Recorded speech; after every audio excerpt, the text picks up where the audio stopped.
Mga kapatid, nang itulad ni Cardinal Ambo, ang mga nagtipon sa Luneta sa isang mapanganib na mobilisasyon noong 1933 sa Dortmund, malaking pagkukulang iyon sa pag-unawa sa tunay na nangyari. Hindi ito galaw ng ekstremismo, ito ay pagkilos ng ordinaryong tao na sawa na sa pagnanakaw sa kaban ng bayan. Sa pananampalataya natin, ang katotohanan ay hindi dapat takasan at ang katarungan ay hindi dapat ikahon sa takot. Kapag ang simbahan ay natataranta sa sigaw ng mamamayan, hindi ba't mas dapat nating tanungin kung bakit nanginginig ang mga ayaw maimbestigahan?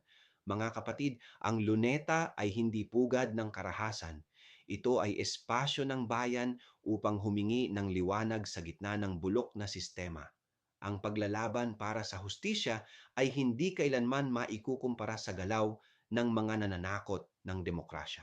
Ako si Padre Jesse Galilea, may pusong Pinoy, kasama mo sa pananalig at pakikibakang panlipunan.